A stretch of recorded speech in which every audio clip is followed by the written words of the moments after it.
this interview and working with us on getting all of our photos together. They just look so great. Were you there at the shoot?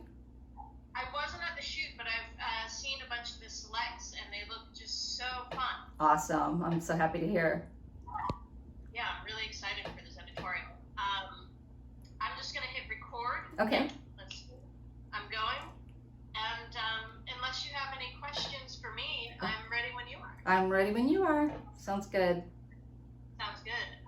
So do you remember the first time that you discovered Madonna? I did. MTV was just coming out. My first reaction to her was, damn, somebody beat me to the punch of like branding Marilyn Monroe with a current kind of punk rock edge to her. I didn't think I looked like her, but I also thought there was something about her that I totally related to. And I think more so our backgrounds of being dancers, looking for work, and just trying to find a creative outlet for our career. Just pretty much burning up. Yeah, burning up. I don't think I remember that one. That might have been. You're too young. Yeah, it was maybe like 1985. Yeah. Wow. Yeah. And how did you go about learning how to embody her speech patterns and her mannerisms? Back in those days, like we have it so easy now. Just Google something. You know, it's social media is so easy. But back in those days, it was literally like searching through magazines, trying to find photos of her. Any kind of talk show, I would just record the talk shows or record her audio just to listen to her voice. And just really like the music videos were my homework, just to study how she presented herself in the video. And I would just study those and learn the choreography and learn the facial expressions. And that's pretty much how I learned how to do it.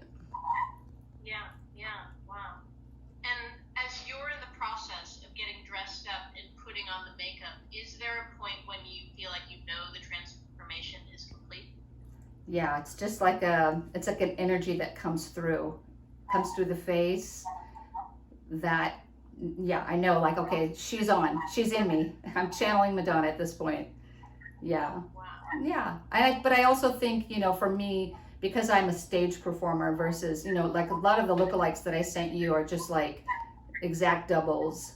For myself, it was always something that I brought to life on stage. So, yeah.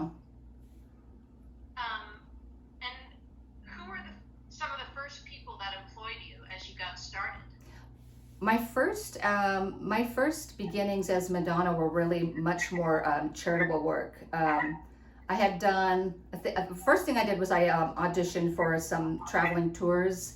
And I got those parts as Madonna, but then I thought, well, what else can I actually do with looking like her? So I actually sat down and I wrote to like children's hospitals and Make-A-Wish Foundation, Grant-A-Wish Foundation. I'm like, let me see if there's something I can do that's good with this. And so lots of my early day work was visiting kids in hospitals and that type of thing.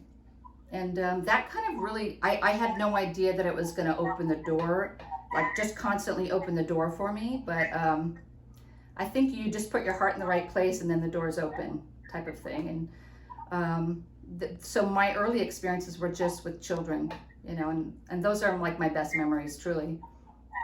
Yeah, it's such an interesting way to find yourself as her through this charitable experience, and then to have that formative experience of finding yourself as a performer and as this character. Mm-hmm. It's really fascinating. Yeah, and like being at the. Over time, and then who started hiring you from there?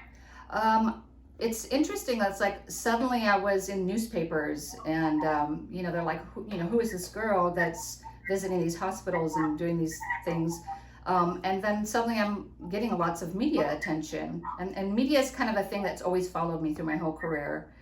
I'd end up in newspapers and magazines as her, and I guess, you know, people just kind of started discovering me. The agents and stuff back then were like, you know, who is this girl when I know who she is? And then they started hiring me for more of like corporate kind of events and that type of thing. And then along the way, I was always auditioning as an actress. So I'd get the Madonna types in TV and that kind of thing. Gotcha. And then did you eventually start working directly with Madonna? Through my work, throughout my career, I've had opportunities to actually work with her, yes. But it's, you know, it's all very professional, hired through an agency type of thing. To double for her or stand in for her. I've done like body part work, voiceover work, that type of thing. Yeah, and it's really led to so many opportunities that I could never foresee. Yeah, what are some of the more surprising places that the work has taken you? Surprising. I think almost everything has been surprising to me because it's like just when for me, just when I think, wow, there's nothing that I haven't done as Madonna, something else pops up. But some of the more special performances for me was like being able to perform for Seal. He wanted some kind of fun entertainment for his party, and I'm such a huge fan, and those little surreal moments where I'm like, am I really up here dancing for Seal in this moment? Like, how could I have seen that one coming, you know? So that, but then there's such extremes like the charity work, like being on the bedside of a little girl that's gonna pass away, and those moments too. It's like, who prepares you for this? You know, you just jump in and you just figure it out as you go. And this work is very unpredictable, so I think that's the element of interest for a lot of us. It's interesting the way that fame works that way, where so many people start to want a person, that there's just not enough of that person to give, and so the role of somebody being a clone of that person becomes its own necessity. Would you say that the role of the impersonator or the lookalike is often misunderstood or underestimated? I think so. Yeah, a lot of times, like casting directors may say, let's go with an unnamed actor versus a impersonator, because I think they underestimate some of the talent that's actually in this industry. And on the flip side of that, some of us who work as impersonators get these great opportunities. But there is kind of a stigma as far as like a celebrity lookalike. Are they somebody crazy that thinks they're really Elvis, or are they just a really good working singer? You know, so I think there's both. Yeah. And you started eventually grooming other lookalikes yourself. How did you get into doing that? Every day of my life, I get an email, and then they're like, "How do I do what you do?" And I think back and I go, I wish somebody would have guided me through learning the hard way with stuff. I'm always helping friends or helping dancers or singers, like how can I get more work?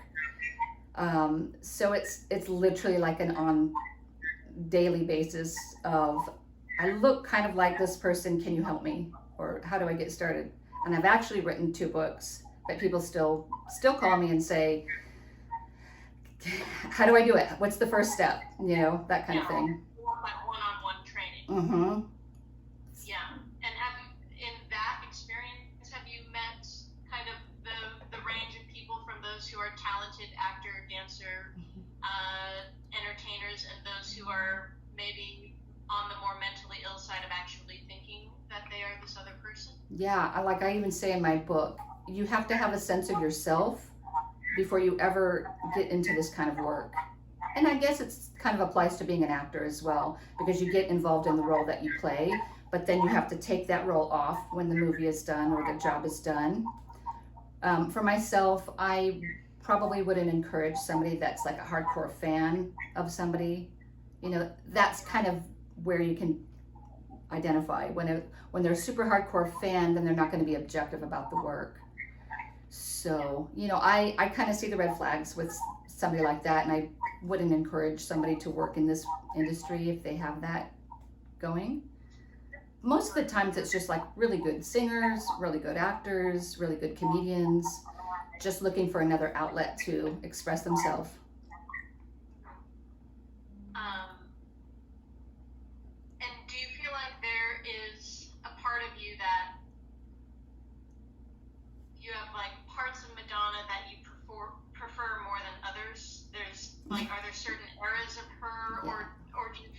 certain, certain videos or certain looks or maybe even moments in her life that you Yeah. feel more connected to than others? Yeah. When she came out with Ray of Light, everybody's like, "Oh my God, Bella, she's impersonating you at this point." Because I would say, like, at that point in her life, she was trying new music, something beyond pop music, and she was experimenting with her look and her songwriting, and I just think her overall energy. So that was like my absolute favorite. But a lot of times these corporate events that I was working said, "No way, put on the pointed bra. That's the Madonna we want." So it was not always easy to convince corporate America that Ray of Light was much more meaningful. But definitely that, and yeah, Madonna has definitely crossed the boundaries of certain things that make people uncomfortable, and the impersonator gets the backlash of all that. So when I'm at a job, people are like, "Shame on you." But do you know what? It's all of it makes Madonna who she is. So to me, I love it all because that's who she is. Yeah. And at the end of the day, do you feel like you would prefer to be Madonna if you could, or do you actually prefer the ability to turn her on and off? Love that I can turn her on and off, like an hour, and home, back in my sweats, no makeup. It's interesting because the Madonna work has led me to other types of work. Like I worked for Christina Aguilera as a personal assistant, so I really got to see what fame looks like in person. And I was like a deer in headlights most of the time because I was like, this is so bizarre. Like people and flashing and all of the all the things that people think they want in fame. I was standing in it going, this is not for me. This is not. So Lookalike is great. It's like 5 minutes of fame and back home to a regular life. Yeah, yeah.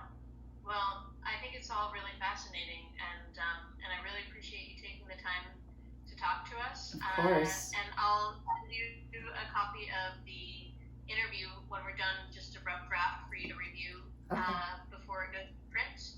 But yeah, that's everything I have for you. Awesome. I appreciate your time. Yeah, thank you. Well, more soon. Awesome. Let me know if you need anything. Take care, Summer.